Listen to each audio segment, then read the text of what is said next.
வணக்கம் நேயர்களே. தொடர்கதை மூன்று முகம் பாகம் 1. ஒரே வயிற்றில் பிறந்த 3 சகோதரிகளின் கதை இது.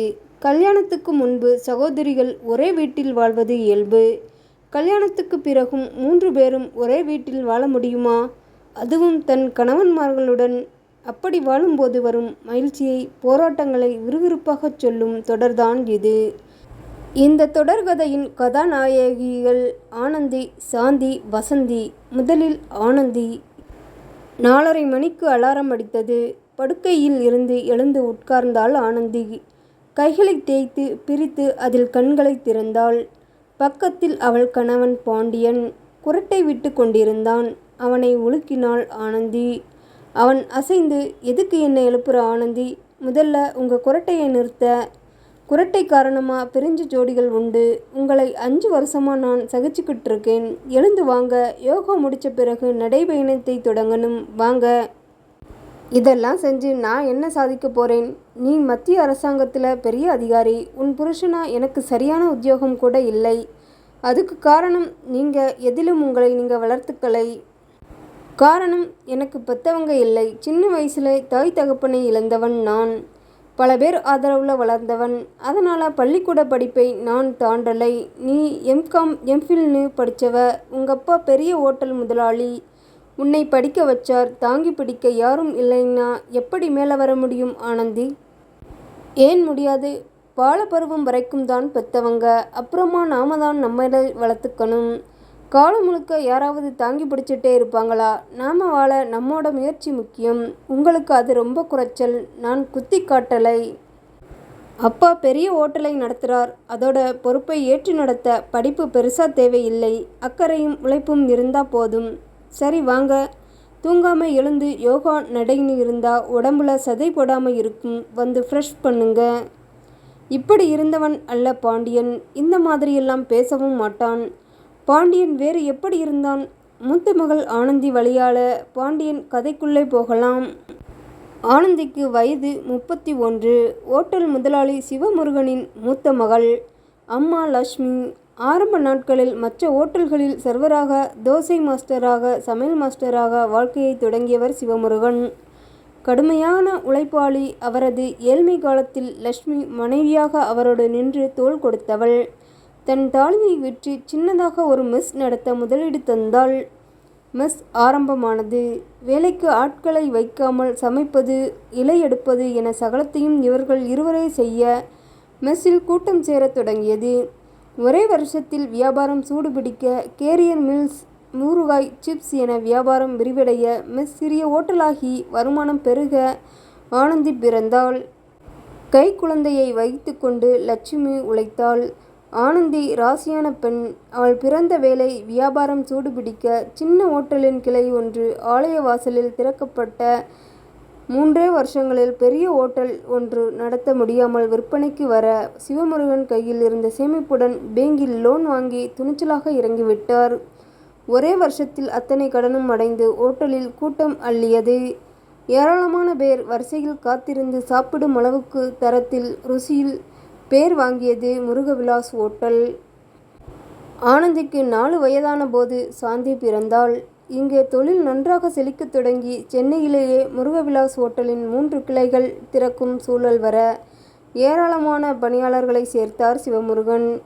ஆனாலும் எல்லா கிளைகளிலும் அவரது பார்வை தலையீடு இருக்கும். ஒரே சுவை 3 கிளைகளிலும். அடுத்த 3 வருஷங்களில் வசந்தி பிறந்தாள். ஒரு மகன் கிடைப்பான் என்ற நம்பிக்கையில் முயல 3ஆவதும் மகளாக பிறக்க இந்த 3 முகங்களே போதும் என முற்றுப்புள்ளி வைத்து விட்டார் சிவமுருகன். பெண்கள் 3வரும் வளரத் தொடங்கினார்கள். தமிழகத்தின் மற்ற ஊர்களிலும் தென்னகம் முழுக்க முருகவிலாசை திறக்க பல பேர் ஆலோசனை சொன்னார்கள். இதன் ருசி இந்தியா முழுக்க போய் சேரணும் என சிவமுருகனை கட்டாயப்படுத்தினார்கள். அவருக்கும் அந்த ஆசை இருந்தது. லட்சுமி தடுத்து விட்டாள். சென்னையில் உள்ள இந்த 3 கிளை பிரம்மாண்டமாக இருக்குது. இந்த 10 வருஷத்தில் ஓட்டல் தொழிலில் சம்பாதிச்சதில் பெரிய வீடு, வாகனங்கள், நிலம், தோப்புன்னு நிறைய வாங்கியாச்சு. காரணம் நம்ம உழைப்பு, கவனம், தரத்தை பராமரிக்க கடுமையான உழைப்பு, நல்ல தொழிலாளர்கள். இது விரிவடையும் போது வெளியூருக்கு போய் பராமரிக்கிறது கஷ்டம். பணியாளர்களை கண்காணிக்க முடியாது. ஊழல், சுரண்டல், திருட்டுத்தனம் எல்லாம் உள்ளே வரும். தரம் இறங்கும். எல்லாமே நம்ம கவனத்துக்கு வராது. 3 பெண்கள் 3 ஓட்டல்கள். ஆளுக்கு 1 போதும். பேராசை வேண்டாமே. மனைவி சொல்வது அவருக்கு நியாயமாகப்பட்டது. ஓரளவுக்கு விவரம் தெரிந்த ஆனந்தி அம்மா சொல்வதை ஆமோதித்தாள். 3ஓடு நிறுத்திக்கொள்ள முடிவானது. ஒரு கிளைக்கு பக்கத்திலேயே வீடு இருந்ததால் எல்லா வேளையும் வகை வகையாய் உணவுகள், சூடான மற்றும் குளிர்பானங்கள் வந்துவிடும். எல்லா வேளையும் வீட்டில் விருந்துதான். உறவுக்காரர்களின் கூட்டமும் சொல்லி முடியாது. சாப்பிடுவதற்காகவே வரும் சொந்தங்கள். லட்சுமி எத்தனை பேர் வந்தாலும் தடுக்க மாட்டாள். அன்னதானம் காரணமாகத்தான் நம்ம குடும்பம் இத்தனை செழிப்பா வாழுது என்பாள். தவிர கோவில்களில், முதியோர் காப்பகங்களில் என தான தர்மங்கள் நிறைய செய்வாள். அன்னதானம், வஸ்திர தானம் தவிர ஏழை குழந்தைகளுக்கு கல்வி, இலவச திருமணம் என தொடரும். சிவமுருகன் எதையும் தடுக்க மாட்டார். 3 பெண்களையும் ஓட்டல் தொழிலுக்குள் கொண்டு வரவில்லை. அப்பா, அம்மா மட்டுமே அதில் இருந்தார்கள். 3 பெண்களையும் பள்ளிக்கு அனுப்பிவிட்டு லட்சுமி ஓட்டலுக்கு புறப்படுவாள். சிவமுருகன் காலை 5 மணிக்கு வீட்டுக்கு பக்கத்தில் இருக்கும் ஓட்டலை திறந்து பூஜை போட்டு விடுவார். மற்ற கிளைகளிலும் இதே போல ஆட்களை வைத்து திறக்கச் செய்திருந்தார்.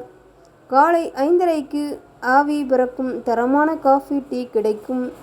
6:30க்கு இட்லி, பொங்கல், 3 வகை சட்னி, சாம்பாருடன் ருசியாக தயாராகிவிடும். வாக்கிங் முதல் ஷிப்ட் டியூட்டி, ரயில்வே பணியாளர்கள், விளையாட்டு வீரர்கள் என ஒரு பெரும் கூட்டம் சாப்பிடக்கூடும். பார்சல் வாங்கும் பேக்கரி தொழிலாளர்கள் மட்டும் 100ஐ தாண்டி இன்று 500க்கு வந்து நிற்கிறது. செழிப்பான உழைப்பை, தரத்தை மட்டுமே நம்பும் நியாய விலை உணவகம். கல்யாண கேட்டரிங் ஆர்டர்களுக்கு தனியான ஆட்கள், வாகனம் என செயல்படுகிறது. இதுதான் இவர்களது பூர்வ கதை. ஆனந்தி நல்ல படிப்பாளி, புத்திசாலி. படிப்பை தவிர எதிலும் நாட்டமில்லை. எப்போதும் முதலிடத்தை தக்க வைத்து கொண்ட மாணவி. பேரழகி அல்ல, கலையாக இருப்பாள். அதிகம் பேச மாட்டாள். முகத்தில் எப்போதும் சிரிப்பு நிரந்தரம். ஆனால் எதிலும் அவளேதான் முடிவெடுப்பாள். முன்கோபம் அதிகம் உண்டு. பிடிவாதக்காரி. ஆனால் மற்றவர் முதுகில் சவாரி செய்வது சுத்தமாக பிடிக்காது. அரசாங்க உத்தியோகம்தான் பாதுகாப்பு என்ற நம்பிக்கையை அழுத்தமாக கொண்டவள். அதற்கான படிப்பு, தேர்வுகள் என தேடி தேடி படித்தாள். மத்திய அரசு பணி என்பதால் ஆங்கிலம், இந்தி அறிவை பெருக்கிக் கொண்டாள். ஓட்டல் பக்கம் வரமாட்டாள். குடும்ப நிர்வாகத்தில் பெற்றவர்கள் எடுக்கும் முடிவுகளில் ஒருபோதும் மூக்கை நுழைக்க மாட்டாள். ஆனால் தன் முடிவுகளில் யார் தலையிட்டாலும் அதை அனுமதிக்க மாட்டாள். நன்றாக படித்தாள். 6வது வகுப்பிலிருந்தே ஸ்காலர்ஷிப் கிடைத்து விட அவள் படிப்புக்காக அப்பா 10 ரூபாய் கூட செலவழிக்கவில்லை. ஓட்டல் தொழிலில் குடும்பம் இருந்தது. எல்லா வேளையும் உணவு கிடைத்தாலும் தனக்கு சமையல் தெரியாமல் இருக்கக்கூடாது என கற்றுக்கொண்டாள். குடும்ப நிர்வாகம், பட்ஜெட் என எதிலும் தலையிடாவிட்டாலும் சகலமும் கற்றுக்கொண்டாள். பெற்றவர்களை, மற்றவர்களை சார்ந்து நிற்காமல் எப்போதும் எதிலும் தன் சொந்த காலில்தான் நிற்க வேண்டும் என்ற பிடிவாதம் உள்ளவள் ஆனந்தி. அப்பா சிவமுருகன் கேட்பார், நமக்கு 3 பெரிய ஓட்டல்கள் இருக்கு. உங்க 3 பேருக்கு ஆளுக்கு 1 தவிர 3 நிலங்கள், வாடகைக்கு 3 வீடு, எல்லாம் கடந்து பேங்க் பேலன்ஸ் இத்தனையும் இருக்கேம்மா. அப்புறமென்ன? சாந்தி, வசந்தி இதை ஏற்பார்கள். அவர்களது குணாதிசயம் தனியாக வருகிறது. ஆனால் ஆனந்தி யாரையும் கடுகளவு கூட நம்பாத பெண். அவளது பலமும் இதுதான், பலவீனமும் இதுதான். படிக்கும் நாட்களில் ஆண் நட்பை அறவே தவிர்த்தாள். காதலில் கடுகளவு கூட நம்பிக்கை இல்லாத பெண். சினிமா, கடற்கரை என போக மாட்டாள். ஆனால் வெளியூருக்கு சுற்றுலா போக பிடிக்கும். அம்மா அல்லது அப்பா யாராவது ஒருவர் ஓட்டலை கவனிக்க வேண்டியிருப்பதால் ஒருவருடன் தங்கைகளை அழைத்து புறப்படுவாள். அவள் நினைத்தபடியே M.Com படிப்பை முடித்து UPSC போன்ற சில முக்கிய அரசாங்க தேர்வுகளையும் எழுதியதால் மத்திய அரசில் நிதி சம்பந்தப்பட்ட துறையில் தேர்ச்சி பெற்று நல்ல வேலை கிடைத்தது. 6 மாதங்கள் டெல்லியில் பயிற்சி. சென்னையில் போஸ்டிங் கிடைத்து ஜூனியர் ஆபீசராக இங்கே வந்து வேலையில் சேர்ந்து விட்டாள். எடுத்த எடுப்பில் 70,000 சம்பளம் என முடிவானது. தனியறை, உதவிக்கு பணியாளர்கள் என கம்பீரமாக நல்ல வேலை கிடைத்துவிட்டது. அப்பா அம்மாவுக்கு பெருமை பிடிபடவில்லை. அம்மா கோயில் பிரார்த்தனை, அன்னதானம் என ஏராளமாக வேண்டிக் கொண்டிருந்தாள். அவள் வேலைக்கு சேர்ந்த நாளில் அப்பாதான் தன் ஓட்டலின் 3 கிளைகளிலும் காலை முதல் இரவு வரை சாப்பிட வரும் அனைவருக்கும் இனிப்பு தந்து மலிவு விலையில் உணவு. வாடிக்கையாளர்கள் வாழ்த்தினார்கள் மனமாற. இதை அறிந்த ஆனந்தி, அன்றே இரவே, எதுக்குப்பா இந்த சலுகை? சந்தோஷத்தை கொண்டாடதான்மா. அப்பா, மத்திய அரசாங்கத்தில் வேலை கிடைச்சது முதல்ல எனக்கு சந்தோஷம். அப்புறமா நம்ம குடும்பத்துக்கு உத்தியோகம் கிடைக்கிறது அவரவர் திறமைக்கு. இதில் மலிவு விலைக்கு தந்து நீங்கள் ஏன் நஷ்டப்படணும்? இது உன்னோட ஹோட்டல்மா. இல்லைப்பா, நீங்களும் அம்மாவும் தான் உழைக்கிற வரைக்கும் அது உங்கள் ஹோட்டல் தான். என்னை காரணம் வச்சு யாரும் கொஞ்சம் கூட நஷ்டப்படக்கூடாது. அம்மா இதை ஏற்றுக்கவே இல்லை. ஆனாலும் ஆனந்தியிடம் தர்க்கம் புரியவில்லை. ஆனந்தி பேசத் தொடங்கினாள். பின்வாங்க மாட்டாள். பெற்றவர்களாகவே இருந்தாலும் விட்டு தர மாட்டாள். அவள் வேலைக்கு சேர்ந்து 1 மாதம் ஆகிவிட்டது. அன்றைக்கு சம்பள நாள். சம்பளத்தை வாங்கி கொண்டு கடைக்கு வந்து இனிப்பு, பழங்கள், அப்பா அம்மா தங்கைகளுக்கு உடைகள் என வாங்கி கொண்டாள். வீட்டுக்கு வந்துவிட அப்பா அம்மா தங்கைகள் இரவு 9 மணிக்கு கூடிவிட்டார்கள்.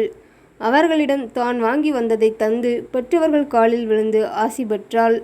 பூஜை அறையில் வணங்கினாள். ஓட்டலில் இருந்து ஸ்பெஷலாக ஆனந்திக்கு பிடித்த உணவுகளை அப்பா வரவழைத்திருந்தார். 5 பேருமாக உட்கார்ந்து சாப்பிட்டார்கள். உன் படிப்புக்காக 6ஆம் வகுப்பில் இருந்து நாங்கள் எதுவுமே செலவழிக்கல. வேலையும் உன் அறிவால, சொந்த முயற்சியால் நீ தேடிக்கிட்டது. பொண்ணா பிறந்தா இப்படித்தான் இருக்கணும். சாந்தியும் வசந்தியும் உங்கள் அக்காவை பார்த்து கற்றுக்கோங்க. பெற்றவர்கள் பெருமையில் பூரித்தார்கள். ஆனந்தி உள்ளே போய் ஒரு கவரை எடுத்து வந்து அம்மாவிடம் தந்தாள்.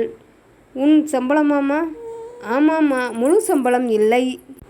அதில் இருந்து என் மாச செலவுக்கு கொஞ்சம் எடுத்துக்கிட்டேன். நீயும் அப்பாவும் எனக்காக ஒத்துக்கிற பணத்தை இனி ஒதுக்க வேண்டாம்.